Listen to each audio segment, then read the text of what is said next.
I discovered that I was the lover. I took revenge on the scoundrel. Hi everyone. I'm Jessica Hall.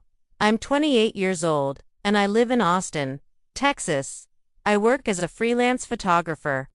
And today I'm going to tell you a story that completely destroyed my life. And how I rebuilt it, brick by brick, taking down the man who thought he could play me like a fool. You know that feeling when you think you've found your person, your soulmate? The one who makes your heart skip a beat every time they text you good morning. That was Daniel for me. Tall, charming, successful businessman with those piercing blue eyes that seemed to see right through me. We'd been together for over a year, and God, I thought I was living in a fairy tale. The expensive dinners at the best restaurants in Austin, weekend trips to San Antonio, just the two of us. He'd surprise me with flowers at my studio, tell me I was the most beautiful woman he'd ever seen. We even talked about marriage, about our future together. I was completely, utterly, madly in love with this man. But on October 15th, at exactly 11:47 p.m., my entire world came crashing down with one phone call, because that's when I discovered the truth. I wasn't his girlfriend. I was his mistress. Welcome to Revenge Cat. We reveal gripping stories of broken trust, family secrets, and shocking twists. If you crave powerful narratives, intense emotions, and the sweet taste of justice, this is your place. Subscribe to the channel so you don't miss a thing. Sonji telefoni tocando. I remember that night so clearly. I was editing photos from a wedding I'd shot earlier that week, a cup of chamomile tea getting cold beside my laptop. Daniel had said he was working late again. Something about a big client meeting in the morning. Then my phone rang. Unknown number. Hello, I answered, thinking it might be a potential client. Is this Jessica Hall? The voice was sharp, angry, a woman. Yes, who's this? This is Monica. Monica Reeves, Daniel's wife. The words hit me like a truck. Wife. Daniel wasn't married. He lived alone in that beautiful downtown loft. I'd been there countless times. I think you have the wrong number, I whispered, my hands already shaking. Oh no, honey. I have exactly the right number. My husband has been cheating on me for over a year, and you're the other woman. The room started spinning. My tea fell off the desk, shattering against the hardwood floor, but I couldn't move, couldn't breathe. That's impossible. Daniel isn't married. We're together. We're together. Monica's bitter laugh cut through me like glass. Honey, we've been married for 8 years. We have 2 beautiful children. Emma, who's 6, and little Jake, who just turned 4. Would you like me to send you our wedding photos? Or maybe some pictures of Daniel at Jake's birthday party last month. I felt like I was drowning. All those times Daniel was working late. All those weekends he was traveling for business. The way he never answered his phone after 9 p.m., claiming he was an early sleeper. How he never, ever stayed the night at my place. I didn't know. I managed to choke out. I swear I didn't know. There was silence on the other end. When Monica spoke again, her voice was different. Tired, broken. I believe you. The way you sound right now. That's exactly how I felt when I found the receipts from all those expensive dinners. When I saw the hotel bookings. When I found your name in his phone, as J Studio. He'd saved my contact as my business. Like I was just another client. How long have you known? I asked, my voice barely a whisper. 6 months. I hired a private investigator. I have everything, Jessica. Photos of you 2 together, credit card statements, text messages, everything. I was crying now, ugly sobs that came from somewhere deep in my chest. All those months of believing I was special. Believing I was loved. What do you want from me? I asked. Monica was quiet for a long moment. When she spoke, her voice was steel. I want to meet you. 2 days later, I found myself sitting in a small cafe on South Lamar, my hands wrapped around a coffee I couldn't drink, waiting for the woman whose life I'd unknowingly helped destroy.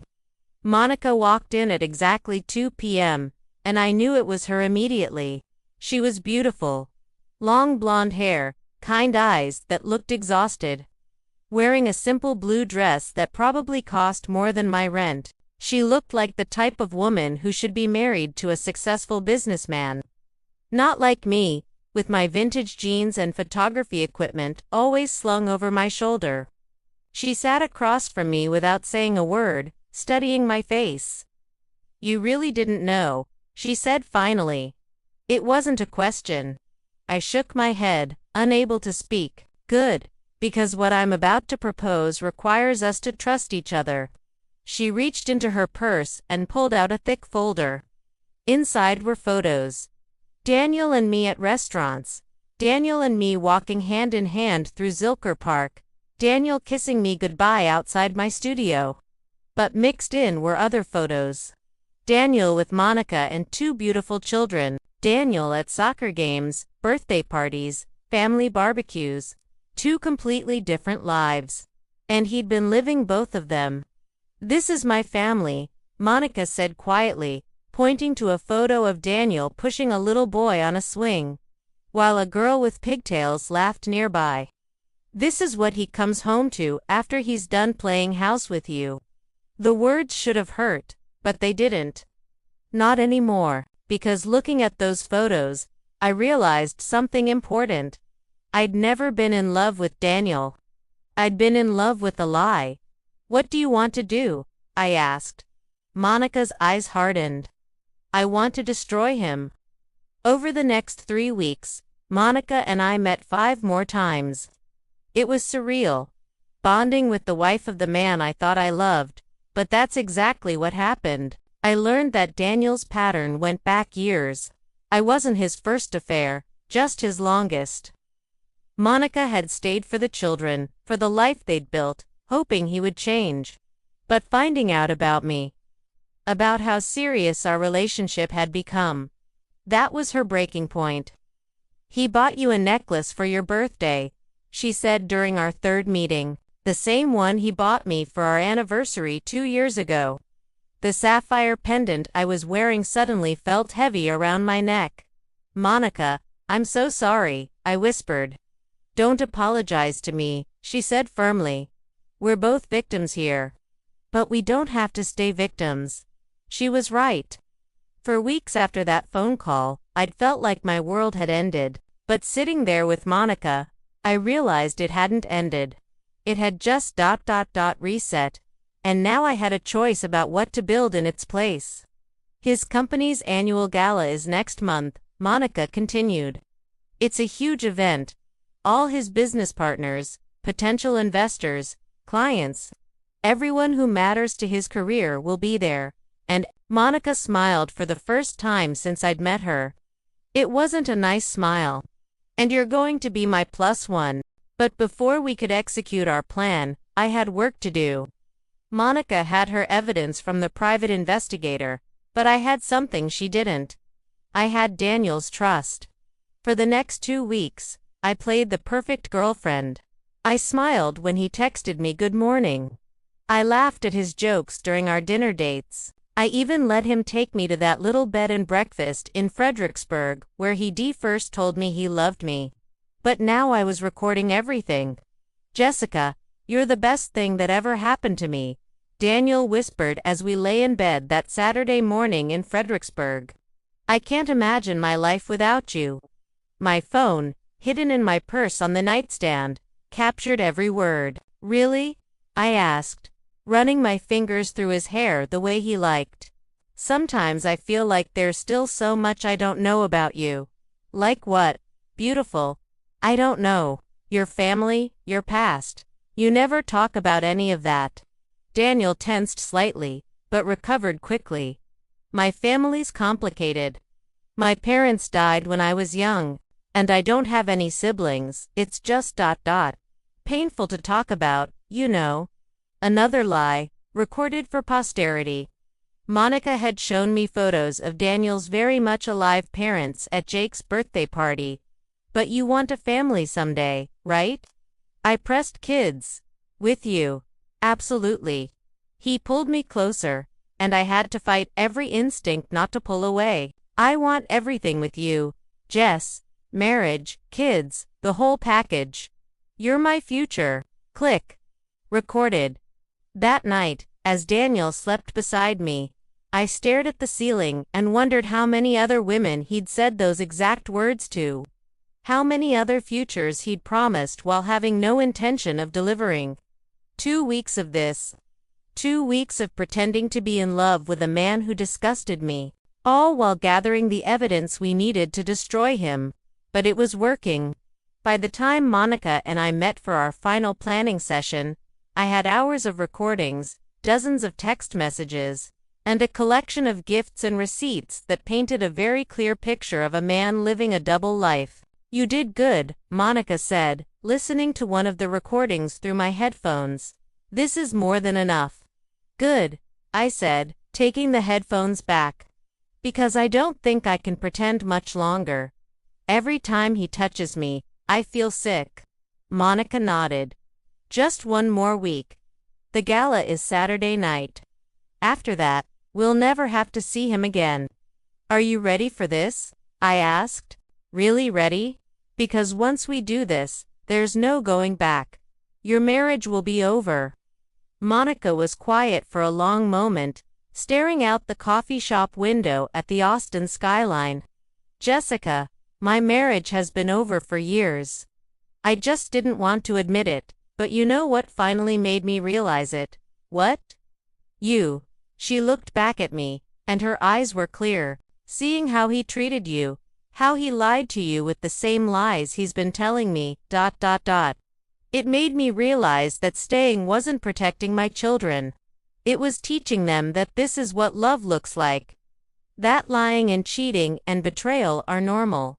She reached across the table and took my hand. My kids deserve better. And so do we. Saturday night came faster than I expected. Daniel picked me up at my apartment at 7 p.m. sharp, looking devastatingly handsome in his black tuxedo. If I hadn't known the truth, my heart would have skipped a beat seeing him standing at my door with a corsage. Now, it just made me feel empty. You look incredible, he said, his eyes traveling up and down my red dress. Every man at this gala is going to wish he was me. Thank you, I replied, letting him pin the corsage to my dress. You look pretty amazing yourself. The drive to the Four Seasons was filled with Daniel's usual charm. He told me about the important clients who would be there, the deals he was hoping to close, how proud he was to have me by his side. This is a big night for me, Jess, he said as we pulled into the valet area. Having you here. It means everything. I smiled and squeezed his hand. I wouldn't miss it for the world. The ballroom was elegant, crystal chandeliers, white flowers everywhere, a jazz quartet playing softly in the corner. Daniel immediately launched into networking mode, introducing me to client after client, his arm possessively around my waist. This is my girlfriend Jessica, he said to a distinguished older man I recognized from the business section of the Austin American-Statesman. She's an incredible photographer. Lovely to meet you, the man said, shaking my hand. How long have you two been together? Over a year now, Daniel answered before I could speak. She's the one. The one? If only this poor man knew that the one was actually sitting at home with Daniel's children, probably helping them with homework or reading bedtime stories. At exactly 9:30 p.m., I excused myself to go to the restroom. But instead of heading to the ladies' room, I walked to the lobby, where Monica was waiting. She looked stunning in a black evening gown, her hair swept up elegantly, but her eyes were focused and determined. You ready? She asked. I took a deep breath. Let's do this. We walked back into the ballroom together, two women on a mission. I spotted Daniel immediately. He was by the bar, laughing with a group of investors, a whiskey in his hand. He looked so confident, so comfortable in his lies. That was about to change. Daniel, I called out as Monica, and I approached the group. He turned, and I watched his face go from surprise to confusion to absolute terror in the span of 3 seconds. Jessica, what? Monica, what are you doing here? The investors looked between the three of us, sensing drama but not understanding it yet. I'm here with my girlfriend, Monica said sweetly, linking her arm through mine. You remember Jessica, don't you? You've been sleeping with her for over a year. The color drained from Daniel's face. The entire group went silent. I could feel eyes turning toward us from across the room. Monica, please, Daniel whispered. Not here. Not like this. Not like what? I asked, my voice carrying more than I intended. Not in front of all your colleagues. Not in front of all the people you've been lying to. Jessica, you don't understand. Oh, I understand perfectly. I reached into my purse and pulled out my phone. Should I play the recording from last weekend?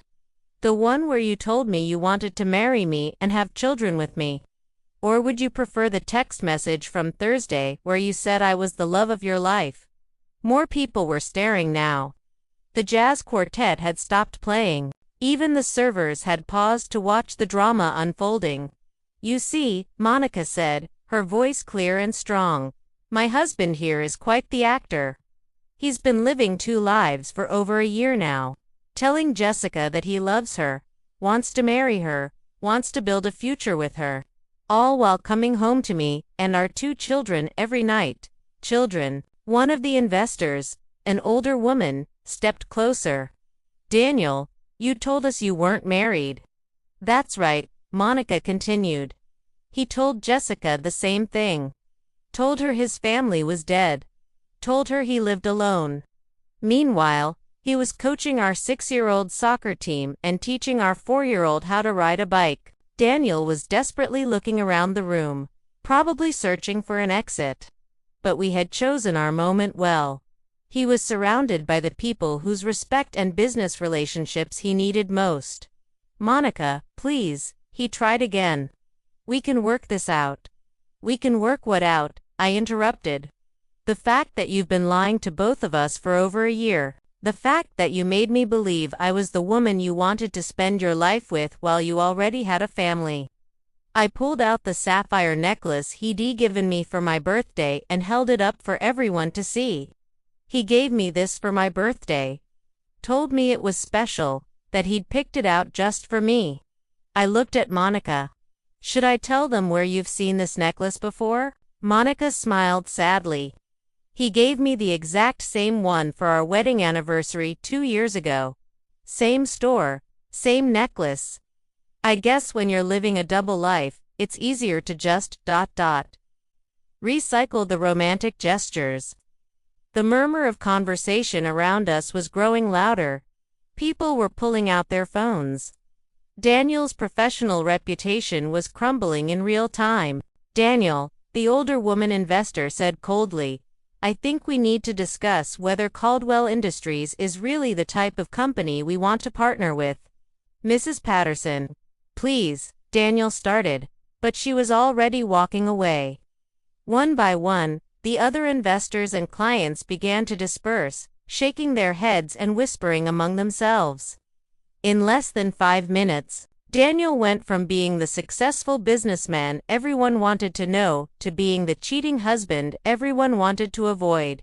Are you happy now? Daniel hissed at Monica and me. You've destroyed everything I've worked for. No, Monica said firmly.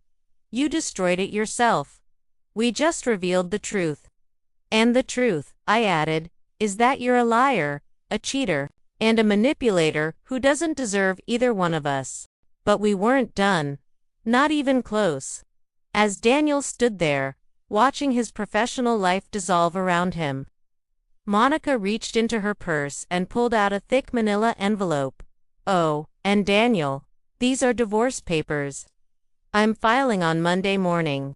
My lawyer already has copies of all the evidence Jessica and I collected. The recordings, the photos, the credit card statements, everything. Daniel's hands were shaking as he took the envelope. Monica, please. Think about the kids. Think about our family. I am thinking about the kids. Monica replied. I am thinking about how they deserve a mother who respects herself enough not to stay with a man who treats her like garbage. I'm thinking about how they deserve to learn what real love looks like, not whatever twisted version of it you've been showing them. She turned to face the remaining crowd of onlookers. And just so everyone knows, she announced, her voice carrying across the ballroom. Daniel Reeves of Caldwell Industries has been lying to clients and partners for years. If he'll lie to his wife and his girlfriend for over a year, what do you think he'll do to your business deals? It was the final nail in the coffin. I watched as more potential clients turned and walked away. As business cards were quietly pocketed, as handshakes turned into cold nods. Daniel's empire, built on charm and lies, was collapsing. You're both going to regret this, Daniel said quietly, his mask finally slipping completely. I'll make sure of it. No, I said, stepping closer to him. The only person who's going to regret anything is you. Because while you were playing games with our lives, we were documenting everything. And tomorrow, I'm going to share our story with the world. You wouldn't. I smiled, and I knew it looked exactly like Monica's smile from weeks ago. Not nice, not friendly. Victorious. Watch me. That night, I went home to my apartment and did exactly what I'd promised. I wrote our story, Monica S. and mine, and published it on every social media platform I had. I didn't use Daniel's name, but I included enough details that anyone who knew him would recognize the story. The response was immediate and overwhelming. Other women came forward, women who had worked with Daniel's company and felt uncomfortable with his advances. Women who had met him at bars and been charmed by his I am single and successful routine. Women who had suspected something wasn't right but couldn't prove it. Within 48 hours, the story had been shared thousands of times. Local news outlets picked it up. Daniel's company started losing clients left and right, but the most satisfying part, the messages I received from women thanking me for sharing the truth. Women who had been in similar situations and felt less alone because of our story. Monica texted me a week later. Daniel moved out yesterday. The divorce will be finalized in a few months, and I'm getting full custody of the kids. How are you doing? I'm good. I texted back. Really good, actually, and I was. For the first time in over a year, I felt like myself again. 3 months later, I was at my studio, editing photos from a beautiful wedding I'd shot the weekend before, when my phone buzzed with a notification. A message request on Instagram from someone I didn't recognize. Hi Jessica, I hope it's okay that I'm reaching out. I saw your story about Daniel online. I'm going through something similar with my boyfriend, and I was wondering if we could talk. Your story gave me the courage to start asking questions about the inconsistencies in his stories. Thank you for being brave enough to share the truth. I smiled as I typed my response. Of course, we can talk. You're not alone in this. Over the past 3 months, I'd received dozens of messages like that. Women who were questioning their relationships. Women who had discovered they were the other woman. Women who were married to cheaters and needed someone who understood. Helping them had become almost as healing for me as exposing Daniel had been. Monica and I still talked regularly.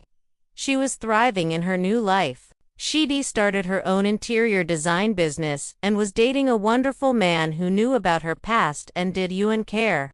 Her kids were adjusting well to the divorce, and she said they seemed happier now that the tension was gone from their home.